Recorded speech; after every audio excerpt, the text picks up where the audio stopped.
कुछ देर की खामोशी है, फिर शोर आएगा।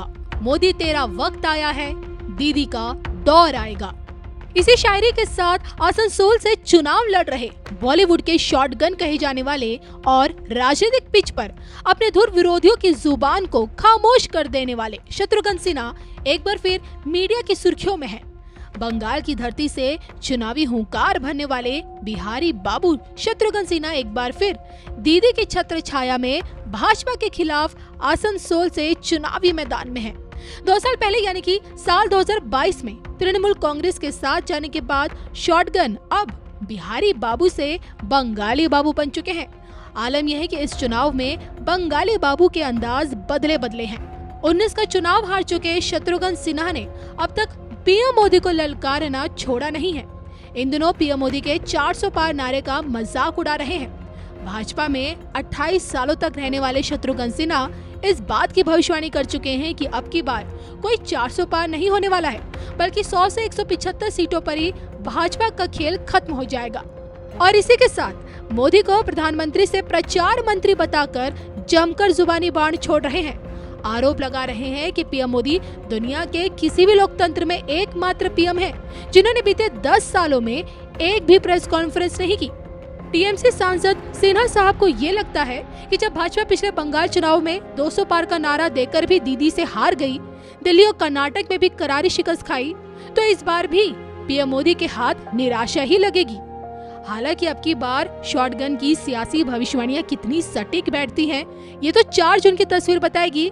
फिलहाल आपको ये मालूम होना चाहिए कि साल 2019 में ही राष्ट्रभक्त विश्वविख्यात सुदर्शन चक्र ज्योतिषाचार्य श्री संबित अशोका जी ने शत्रुघ्न सिन्हा के राजनीतिक करियर पर लगते ग्रहण की भविष्यवाणी कर डाली थी।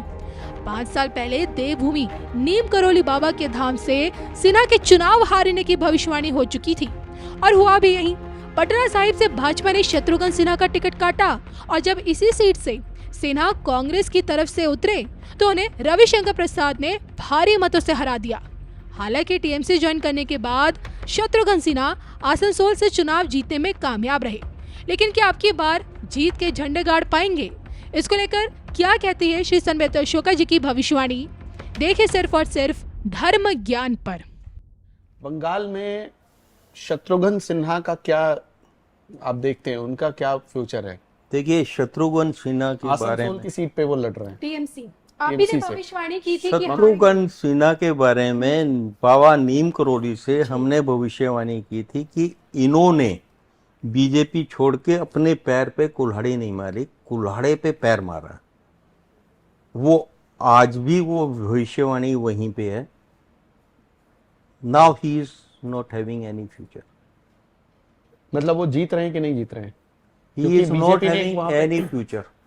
शत्रुघ्न इसी में से फ्यूचर नहीं दिख रहा है, भविष्य नहीं है, भविष्य नहीं दिख रहा है इसमें कहीं जो है अपने नहीं, भविष्य तो उनका खत्म हो चुका था, लेकिन अचानक ममता बनर्जी ने बुलाया और कोई बात नहीं, जितवा दिया आसनसोल से। अभी वो सांसद हैं और फिर से चुनाव लड़ रहे क्योंकि उपचुनाव जीता था उन्होंने। हाँ, तो इस बार आप रिजल्ट देख लीजिए।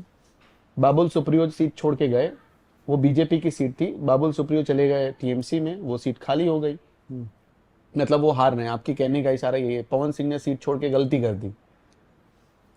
महाराज जी, मैं पूरे बंगाल का भविष्य जानना चाहूंगा। पूरे बंगाल का भविष्य क्या है? देखिए, क्योंकि ममता बनर्जी पर कई तरीके की रिपोर्ट से दावा करती है कि वो अलग कर लेना चाहती है बंगाल को। देखिए, बंगाल के बारे में मैंने वेस्ट बंगाल के बारे में बड़ी क्लियर कट शब्दों में बता दिया। जब तक इसमें केंद्र इंटरवीन नहीं करेगा, वहाँ पे लॉ और ऑर्डर को नहीं बनाया जाएगा, ममता को वहाँ से हटाना इतना आसान नहीं है। लेकिन एस्ट्रोलॉजिकली नेक्स्ट असेंबली इलेक्शन में ममता बनर्जी को बहुत बड़ा स्ट्रगल और बहुत बड़ी फाइट करनी पड़ेगी, क्योंकि इस बार जो है केंद्र सरकार ये गलती नहीं करेगी कि गुंडागर्दी या डरा धमका कर जो है वोटिंग। मतलब 25 में बीजेपी के चांस हैं, बीजेपी में बंगाल में। साथियों, आप मुंबई के लोग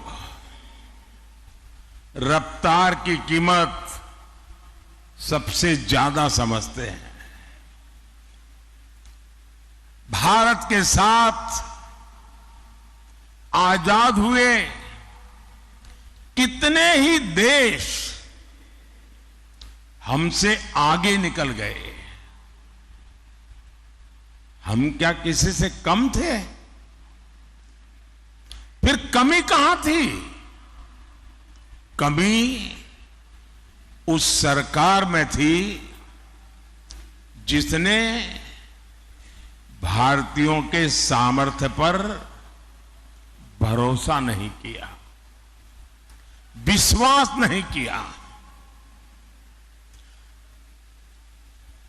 और मैंने ऐसे ऐसे प्रधानमंत्री देखे हैं, और मैं आप सबको कहूंगा, मुंबई वालों को, कि YouTube पर जाकर के लाल किले से अब तक कौन प्रधानमंत्री क्या बोले हैं सारा अवेलेबल है। आप हैरान हो जाएंगे। एक वो भी वक्त था जब देश के प्रधानमंत्री लाल किले से हम भारतीयों को आलसी कहकर पुकारते थे।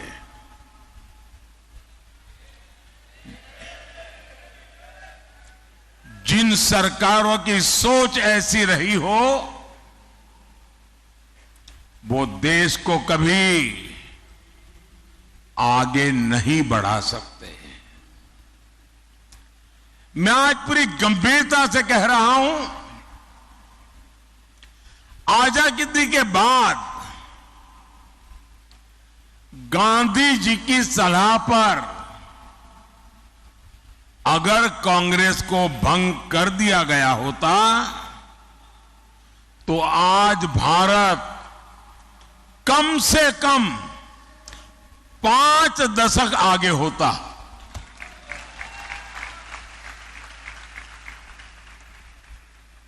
आजादी के बाद भारत की सभी व्यवस्थाओं का जो कांग्रेसीकरण हुआ, उसने देश के 5 दशक बर्बाद किए हैं। साथियों, देश आजाद हुआ तो भारत दुनिया की 6ठी बड़ी अर्थव्यवस्था था। हम दुनिया में नंबर 6 पर थे। और 2014 में जब कांग्रेस गई और हमें जब सत्ता सुपुर्द की, तब देश की अर्थव्यवस्था 6 नंबर से 11 नंबर पहुंच गई थी।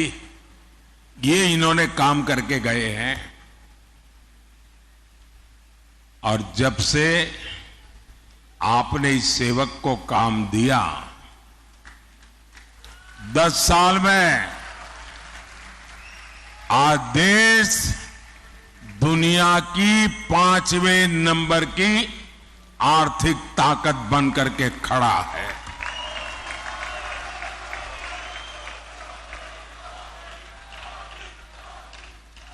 आज भारत में, मुंबई में रिकॉर्ड इन्वेस्टमेंट आ रहा है। और मेरी गारंटी है कि कुछ ही सालों में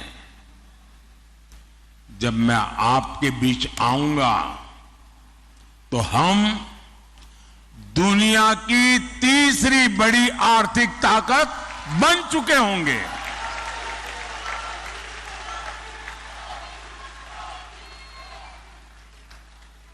और मैं आपको भी गारंटी देने आया हूं, और मैं आपके बच्चों के लिए विश्वास लेकर के आया हूं। मैं आपको विकसित भारत देकर जाने वाला हूं।